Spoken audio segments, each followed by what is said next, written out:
Hi, everyone. So quiet today. It's cold. Compared to the White House, too. Did you all watch the briefing there? We'll fix it. We'll get that fixed. Put on a sweater, Andrea. Good afternoon.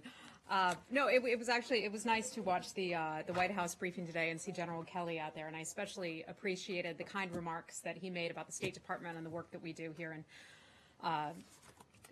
each and every day. So, and then it gave me a greater appreciation for all of you and how calm and respectful we try to keep the briefings here. So, wanted to just say thanks to all of you for doing that. Start with a couple things today. First, I'd like to talk a little bit about Venezuela. We've not talked as much about Venezuela recently, but as many of you know, there is a gubernatorial election set to take place this Sunday, October the 15th.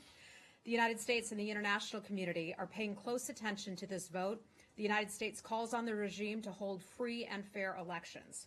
We note with great concern that the regime will not permit the presence of independent international electoral observers.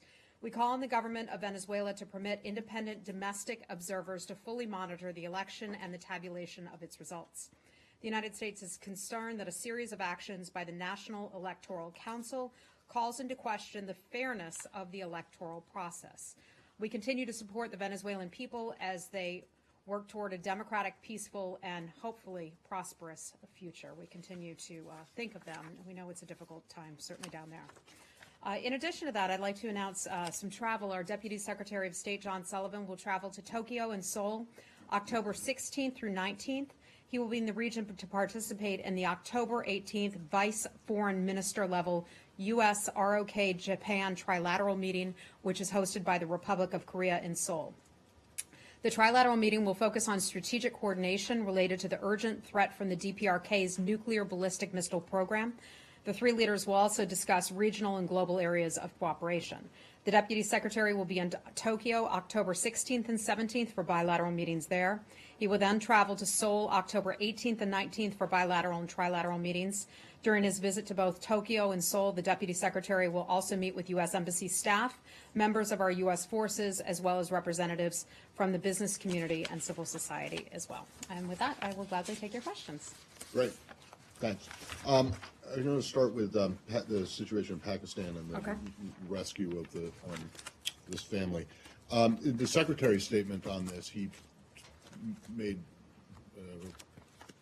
a large reference to the work of the Ambassador Hale, and the staff at the Islamabad embassy. And I'm just wondering if you could be a little bit more specific about what their role was. What is it that he is being so appreciative for specifically? I think one of the things the Secretary likes to do here is to highlight the work that our colleagues at the State Department do each and every day. That work would not be possible without the facilitation on the part of our folks on the ground. In terms of getting too into specifics about who did what when, I'm just not going to be able to provide that today. But we always want to thank our colleagues who were involved in this, involved in helping to facilitate the return of any Americans.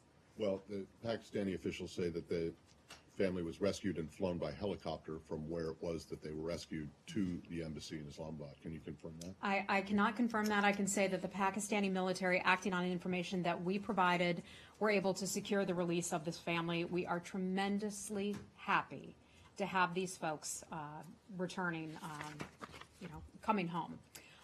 That is one of the things that the President had said at the very beginning of this administration. He gave this assignment to Secretary Tillerson and others in the national security community to say, let's bring our Americans home.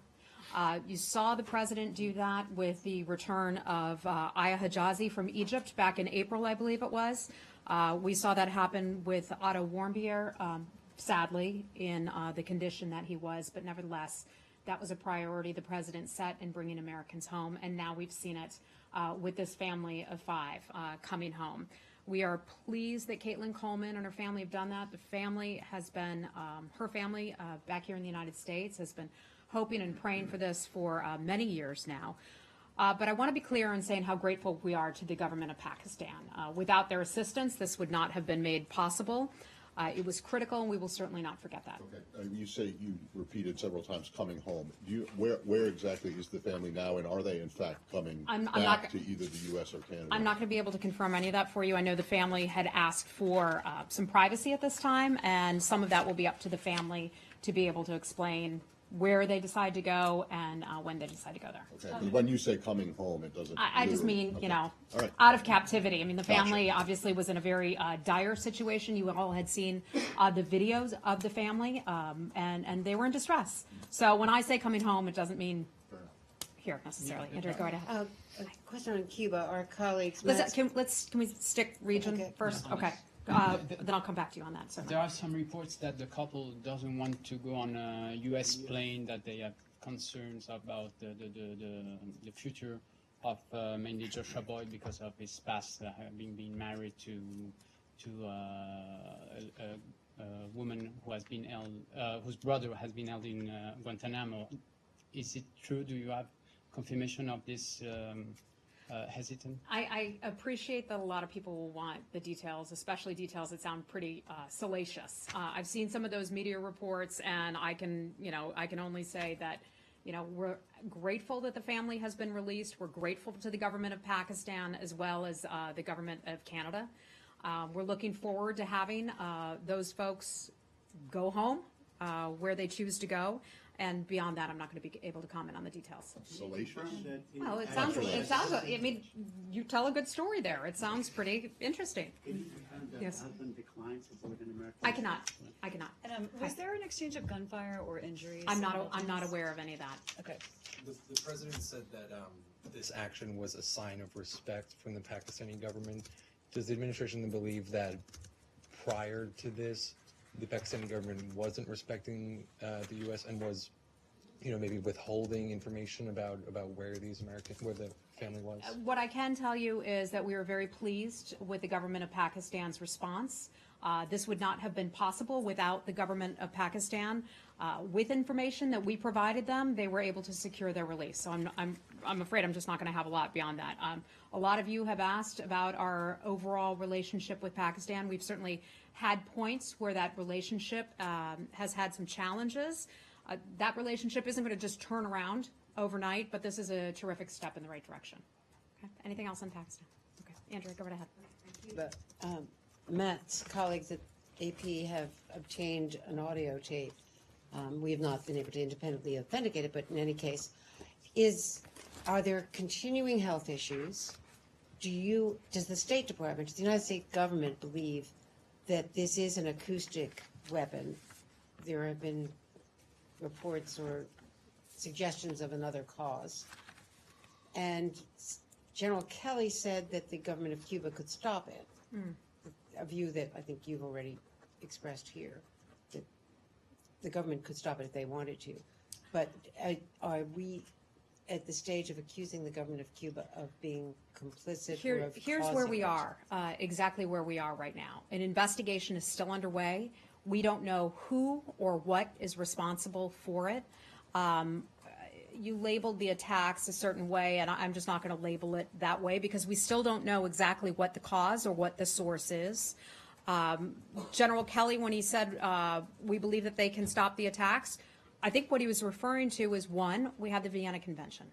And under the Vienna Convention, that government, the government of Cuba, has a responsibility to ensure the safety of our diplomatic staff. That didn't happen. But there's also another well-known fact, and that is that in a small country like Cuba, where the government is going to know a lot of things that take place within its borders, they may have more information than we are aware of right now. But I want to be clear, the investigation is still underway. We don't know what is causing it, and we don't know who is responsible for it. And have you been able to authenticate anything regarding the audio that has been distributed by the I saw Associated that. Press? I've not heard the tape. We cannot authenticate that tape in any way. But an investigation is aggressive, and it continues. And is the investigation presumably into the cause of the medical problem, as well as who might have perpetrated it? Is there another government that might be involved? We don't know. We don't know who or what is responsible for it. Is there anyone beyond the numbers that you already gave us who have been affected by this? Are The they- last is it continuing? the last numbers that I provided, I believe it was 22, still holds, but I want to be cautious on that and remind you all, and I say this every single time, we continue to investigate, we continue to monitor the health and the health status of our staff.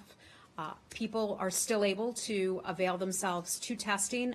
We unfortunately cannot rule out that there may be additional people who have been affected. As soon, if that were to happen, if we have additional people, I will certainly bring it to you as soon as I can, but it would have to be medically confirmed. But right now, that number stands at 22. Heather, has the position of the United States government changed since it made its most recent announcement on staffing in Cuba? I mean, General Kelly seemed to imply that, I mean, I know you're talking about the Vienna Convention and protecting American diplomats there, but it seemed as if you were saying that Cuba has the ability, or its government has the ability to stop these attacks, not just protect Americans. Has something changed since the U.S. announcement? Not to my awareness, no. Okay, anything else on Cuba? Cuba. Or did you have Cuba? Okay. That sound that the AP released, is that still a sound that diplomats who are there are hearing? I would never confirm that sound. I have not heard it. I read an article printed out online. I've not heard anything. I can't confirm any kind of sounds that some allegedly take Confirm place. that they're hearing anything still. I cannot confirm that now. We exist in a multimedia environment now, so you don't have to just print it out. You can go online least and it wasn't click. in an old You newspaper. can click on it and listen to it, if All you right. so choose. Anything else on Cuba? Okay. Go ahead, Michelle. Confused because Kelly today said that the U.S. believes Cuba can stop these attacks. So the State Department, I mean, is that the State Department's position as well? There is no space in this administration on this issue of Cuba. We know for a fact that our diplomats were injured. We know for a fact that somebody or something was attempting to hurt our diplomats.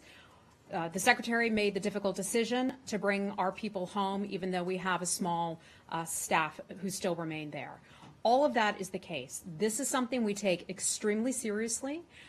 The investigation is aggressive. It is underway. It has not stopped. We will continue to look for the source and for the party that is responsible for this, and that's all I'm going to have on that. Okay, but you can't, so if now the U.S. government is saying, we believe Cuba has the ability to stop this, there must be some reason to believe I think that. I addressed that already. Cuba has a responsibility under the Vienna Convention to protect our diplomatic staff. That has not changed. It is also a well-known fact that in a small country like Cuba, that has the type of regime and government it does, they tend to know things that are going on within its own borders. And I'll just leave it at that, okay? You want to move on? Yeah, Okay. yeah. To the UNESCO Yes. withdrawal. I know you sent out a statement and it's quite clear, but I just wanted to ask you to understand better. Is the reason basically is what you call that it has always had some sort of bias against Israel or the membership of the Palestinian, or are there other reasons? Are there other reasons? Because you cite, the organization and so on. So please, Okay, yeah. so stepping back about 20 years or so. Saeed, you and I were teenagers then, right? Yeah. As many of you know, Congress 30 passed a years, law. And as a part of that law, any UN entity that accepts Palestinians as a member state, the U.S. government cannot provide funding for it. The U.S. government has looked at that. This has been a long time that the U.S. government, that predates this Trump administration, has been taking a look at it. It's been a long and deliberative process. That decision was finally made. A couple things went into that decision making. One of them was a look at the cost-benefit analysis. As many of you know, we were in arrears to the tune of $550 million or so. And so the question is, do we want to pay that money? And do we want to pay more money going forward when there's actually a law that says the UN entity that accepts Palestinians as a member state can no longer receive U.S. funding? So that's part of it, financially, okay? Second part of it is we'd like to see overall UN reform. And as a part of that, I'll just include this in that. Ambassador Nikki Haley has talked a lot about the importance of reform at the United Nations and in entities such as this. We'd like to see the politics kept out of it. And we see with this anti-Israel bias that's long documented on the part of UNESCO that needs to come to an end. So the United States made the decision after a long deliberative process to pull out. But why is, things that are of historical value, things that like in Hebron and in Jericho and places like this that are thousands of years old, why would that be an anti-bias Israel for UNESCO to recognize us as a site or a place worthy of recognition? We have seen some political statements of certain sorts made on the part of UNESCO. If UNESCO wants to get back and wants to reform itself and get back to a place where they're truly promoting culture and education and all of that, perhaps we could take another look at this. But we haven't seen that taking place. Israel, my understanding, has also made the decision, but I'll refer you to the Israeli government on that, to do the very same thing. And let me just remind you, Bashar al-Assad from Syria was one of the people who was on the Human Rights Committee at UNESCO. I mean, does that seem to make a whole lot of sense to you? Probably not. Well, I mean, I will stick with heritage, but moving forward, will the United States withdraw from every UN organization that the Palestinians can become a member I'm not aware of that. I only have the information on UNESCO today. Anything else on that? As you're probably aware, the Bush administration, W. Bush, when it rejoined UNESCO in 2003, I think it was, they made the case that having a seat at the table, being present in the debate and discussion, would actually be beneficial to Israel and would tamp down some of the anti-Israel bias that you're talking about here. Does this administration doesn't Look, all I can share that say belief? is that this administration and the previous administration had been taking a long look at whether or not the United States should remain a member of UNESCO, and they made the determination that we were going to pull out. Well, in fact, Previous administrations, I just can't comment on. But the immediate previous administration was actually looking at ways to work around the congressional mandate I on understand. funding. I understand. That is something. But I just want to be clear that this review of sorts has yeah. been underway Right. for But quite some time. Is it fair to say that this current administration is no longer trying to find a way to work around the congressional prohibition on funding? Well, I think we've made our determination, and that is to pull out of UNESCO at this time. So, in other words, they're never going to get their money unless that you owe, unless they reform and you rejoin. I'll Is leave it that- with that. Okay. Yes. Still on UNESCO? Oh, sure. Go right ahead. Your statement said that you wanted to be sort of an observer member so that U.S. views could be included. How does that work? I mean, have they agreed to? I can put you in touch with some of our UN international organizations experts who could probably do a deeper dive on exactly how that would work as a observer. That I just don't have the information on. Okay. Yes. But why now to pull out? Is it related to the selection of new chiefs to the UNESCO? My understanding is that even though this has been going on for quite a long time, the review was just finalized. But it's not related to the selection of new chief. Not to my awareness, no. So Hi, Arshad. the secretary. What do you want? apparently What do you had want to talk about? Russia, as Okay, I said, the thank you. secretary had a conversation with Foreign Minister Lavrov. Apparently, can you give us a readout on that, and can you address the Russian Foreign Ministry's statement that Lavrov told the secretary that the removal of the Russian flags from Russian buildings in the United States was inadmissible, is reiterating that they're planning to file lawsuits against this, and his stating File lawsuits against the removal of the flag from no, their facilities? over the seizure of the properties, not over the removal. of Okay, the flags. Yeah. let me back up a little bit and say our actions in when it comes to those facilities, we believe is perfectly legal. This is going back a few weeks now. We did this with a lot of thought in place, and we did it in a judicious fashion.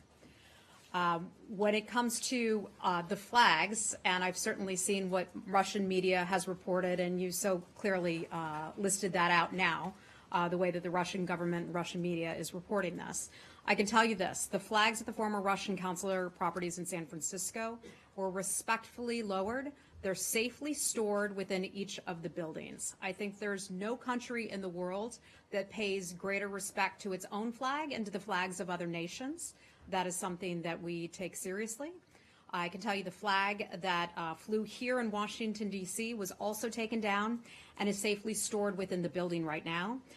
Russian authorities have been told that we would be able to return those flags certainly at their convenience. And do you regard the respectful lowering and storage of the flags as perfectly legal? I just want to make sure that that's legal in your eyes. I can't imagine you would do it. Taking down a flag from a property that they've had to vacate, is that legal or not? Yep. That's a real question. I think that's actually a respectful thing to do, to take down the flag, to fold it up, to hold on to it for that government and offer it back to them. There are many governments around the world who wouldn't take that care of another nation's flag. And how do you address the foreign ministry's reported contention that Lavrov, they said, conveyed to the secretary that your, quote, lawless behavior, close quote, runs counter to the United States' stated desire for a normal relationship with Russia? I'm a little surprised at this line of questioning because it comes right out of, exactly what Russia would say, okay? Well, I'm asking you to respond to what Russia said. I think that's kind of self-evident. I hear you just parroting sort of Russian talking points. The actions that the United States government... I'm asking you a question which is to respond to what the Russians said. The actions that the United States government has taken with regard to Russian consulates and facilities has been perfectly legal. I want to be clear about that. We've talked about this for many months now. There is nothing that was inappropriate or done wrong in any kind of fashion. So can you just, why take them down? Why not just leave them there? Do you know? I don't know.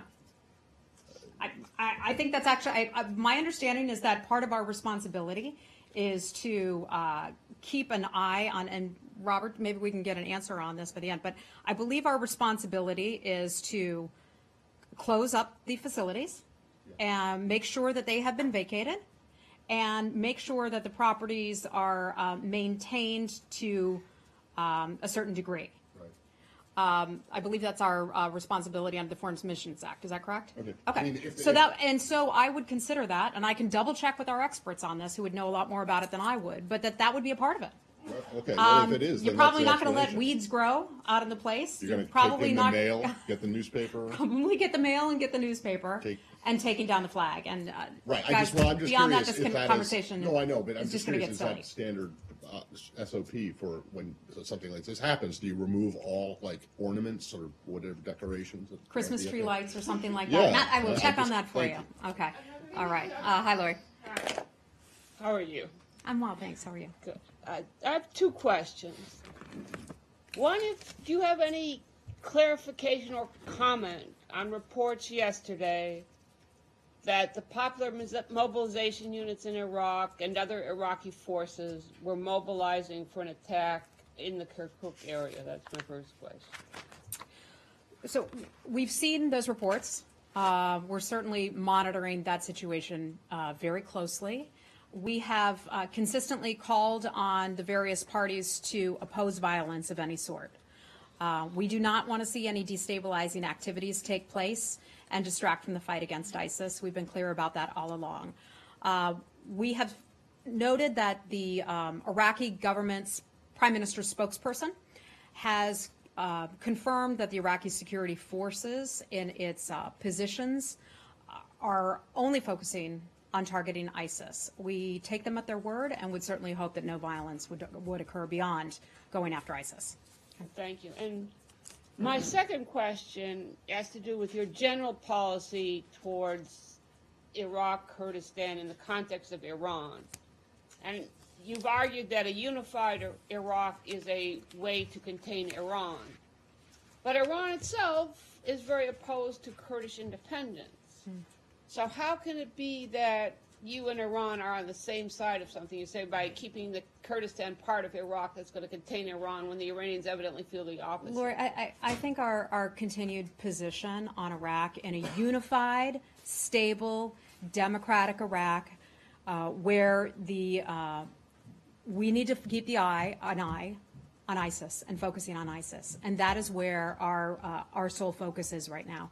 Taking out ISIS, the group that has been responsible for so many horrific things, and trying to maintain some sense of stability. We were concerned all along about destabilizing activities, and now once the referendum was held, certainly it has proven to be destabilizing. So we call upon all sides to restrain from violence. So, just for clarification, your position as, say, opposed to the White House is not really that this is a way to contain Iran, but it's a way to fight ISIS? Look, our mission in Iraq has been, as a part of the de-ISIS coalition, to support that coalition and the 72 or 73 members to take out ISIS.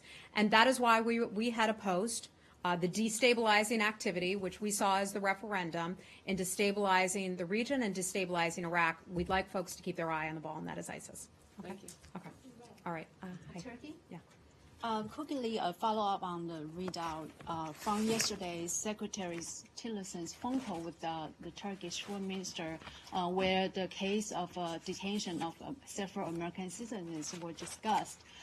Could you confirm that if the case of the jailed American pastor was discussed by Secretary, and then secondly, could you give us a number of American citizens being held in connection of last year's coup attempt? Oh, goodness. I don't know if we actually have a number of Americans who've been detained or held at some point on behalf of the government of Turkey.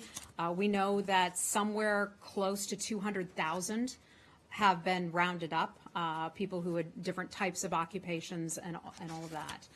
But your first question was what? Pastor Brunson. Yes. Okay. So Secretary Tillerson spoke with his counterpart. I think it was just yesterday. Yes, yesterday. And that's one of the issues that's consistently brought up. The safety, the welfare, the well-being of the American pastor, Pastor Brunson. I know the president has spoken about this with his Turkish counterpart on numerous occasions. It is something that we followed extremely closely. We would like to see Pastor Brunson brought home. The State Department, or members of our State Department, had visited him. The last time was sometime in mid-September.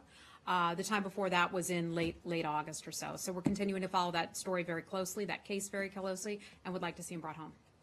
Is there any indication that the diplomatic crisis or tension between Turkey and U.S. being resolved soon? Well, I think we'd certainly hope so.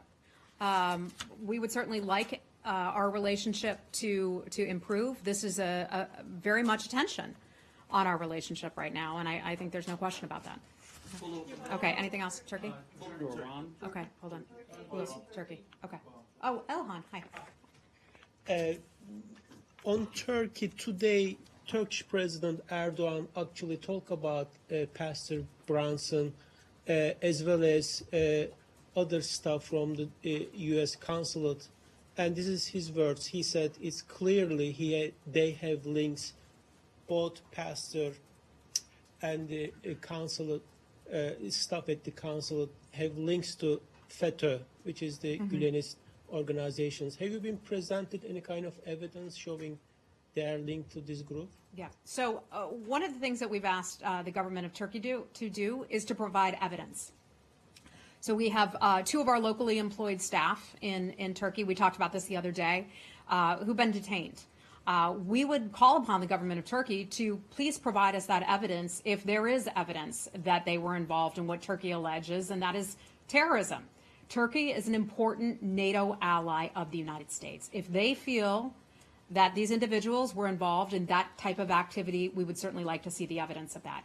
We would also like for these individuals to be able to see their lawyers. We certainly hope that they will be able to be represented by lawyers and visited by lawyers, and we hope that the Turkish government will fulfill its pledge that it will do so. We'll keep an eye on that one for sure. The other locally employed staff who had been summoned by the Turkish government, we'd like to see the evidence on him as well. We've not seen any evidence that the Turkish government says that it has. Today, again, President Erdogan's long speech was pretty much about U.S., and he was talking about how U.S. policies basically made Turkey and put Turkey in a very difficult position, whether in Syria or some of the Turkish nationals arrested in this country. Have you seen the speech? It's very aggressive against the U.S. as far as it can be seen. I've not seen the speech. I've heard some of the comments that have come out of it. One of the things that we would like to do is we would hope for some calm, and we would hope that we can have a dialogue with the government of Turkey. As I mentioned, the Secretary had spoken with his counterpart just yesterday. We've had lots of various conversations and meetings that have gone back and forth between our government and theirs. But we also have some very real concerns about whether or not Turkey intends to cooperate with the United States and in terms of its investigations. The three locally employed staff at our embassy and at our consulates in Turkey had all been involved in some sort of a law enforcement type role. So we hope that Turkey is not trying to create some distance between us and them and that. We need to have good law enforcement cooperation between our government and theirs. And by detaining our people, that certainly calls into question where they are in this. My final question, Washington Post had the editorial today or yesterday and basically saying that not all of citizens of Turkey should be punished by visa suspension, but it should be targeted officials from the AKP government or close allies, businessmen of the AKP government. Would you? I've not seen that article. I've not seen that editorial. I just have to say that we don't take an action like this lightly. It is something we certainly don't prefer to do. People who have valid visas are still more than welcome to come to the United States. This is a suspension right now until we can further assess exactly what's going on. Okay. President Erdogan is increasingly using a more belligerent language toward the United States of America. Is he? Is he? Well, I haven't monitored and compared. That's what I'm reading. I haven't monitored and compared all the language that he's used now to language that he has used in the past. So I'm not going to get into characterizing that. Okay. Okay. Sure. Turkey. Go ahead. Okay. On Iran, has the United States communicated its decision to its JCPOA partners? The Secretary has been a busy guy on the phone today. He's been making a lot of phone calls to many of our European partners to talk a little bit about the decision that the President will announce tomorrow. So I'm going to be very careful and not give you a whole lot on that because the President is going to unveil his decision tomorrow. Not regarding his decision in specific, but regarding the conversation, has the Secretary communicated the details of that proposal to those partners today? So this is a very close hold at this time, as I'm sure you can imagine. I can tell you who the Secretary has spoken with, at least today. I don't have a lot of information to provide you, but I can tell you in recent days he's spoken with the British Foreign Secretary, Boris Johnson. I know today he spoke with Chinese State Councilor Yang. He also spoke with the French Minister of Foreign Affairs, and he had a call with Sergei Lavrov of Russia. And the calls, I would describe them as listening calls, consulting calls, and having conversations about the overall rollout, if you will, of the plan, which the president will announce tomorrow. Did they express their satisfaction? Pardon me? Did they express their satisfaction in the contents? The Secretary has literally been on the phone all day long. I know he's been working about 22 of the last 24 hours, so I've not had a chance to ask him all the specifics about those calls. Do you know if he plans to call the Germans and the EU High Commissioner Mogherini? Who's also involved in I believe so, yes. So, in other words, he's basically talking to He's- everyone he's who's still- party. he's still- Everyone who's a party to the deal, he's That is my trying to talk understanding, to them, yes. talk to them. Yes. Does that Okay. include the Iranians themselves? I'm not sure. I'm not aware of that. And can you read out any of his meetings with members of the Senate or the House as No, well? I can't. You can't Can you confirm he's conf- met with anyone? I know that he has had some meetings, as has the White House and other representatives of the executive branch, but I just don't have any specifics on that. Okay? Okay. Wait. Okay, I'm sorry, what, miss? Yes. I just need a quick clarification. Is that after Trump, the President Trump decertifies this deal, and if First, I would Congress- take issue with the Yes. premise of your question, okay? Because the president will announce his strategy Yes, I know. and announce the overall our Iran posture tomorrow. So Yes, I'm not going and- to comment on what it contains or what it doesn't contain because I'm not going to get ahead of what It's the just president kind has to of a say. technical thing. I mean, if the Congress just after 60 days review decided to in favor of this deal, does it mean that the president can veto the Congress regulation, the Congress? I'm not going to jump resolutions? ahead of what exactly is going to happen It's tomorrow, conductive. and that would be a hypothetical. So I'm just not going to get into a Couple of questions, hypothetical. Okay, Pakistan, guys, we're going to have to leave it there. Thank you so much. This is something you're going to want to talk Yeah. about. UAE breaking ties with North Korea. You have anything on that? Oh, that I'm learning that for the first time. Hold on one second. Hold on, everybody. Don't go anywhere. And then also, do you have any thoughts on the Hamas-Fatah reconciliation? Yes. So first of all, UAE kicked out its ambassador, to, the And said they ambassador would not to hire North any Korea. more Very North happy to hear Korean that. That brings to mind the government of Italy, which just did the same thing about a week ago. There are many countries that are taking those steps that we have asked those countries to take. This is something that is a key part of Secretary Tillerson's pressure campaign, which General General Kelly referred to today as well. The diplomacy that is a huge part of that campaign to try to denuclearize the Korean Peninsula. So thrilled that the UAE has taken that step to do that. And then your second question was, Matt? Just if you had thoughts on the Hamas-Fatah latest attempt at reconciliation. Yes. So we certainly saw that one today, and we would welcome the effort for the conditions for the Palestinian Authority to fully assume responsibilities in Gaza. We see that as potentially an important step into getting the humanitarian aid into the people who live there. We're going to watch those developments very closely. We'll press forward with the Palestinian Authority, Israel, and also international donors to try to get that, improve the humanitarian situation in Gaza. And then you've mentioned several times here how appreciative you are of General Kelly's comments over at the White House. We'll welcome him over here anytime. One of the things that he also said that you didn't mention is that when he was asked about the administration placing what kind of value it placed on diplomacy in the State Department, he said that he agreed with General Mattis and others that if you don't properly fund the State Department, they're going to have to buy more bullets. Right. Does the Secretary agree with that? I caught that. So General Kelly was giving his remarks about 20 minutes or so before I came down here, so I haven't had the chance to talk to the Secretary about that. But I think, it is a budget that we were given, and we will work within the budget to the best of our ability. And one of the things we will continue to do is push ahead with diplomacy, push ahead with all the activities that our 75,000 people do around the world. That certainly won't change. Okay. Thanks, everybody.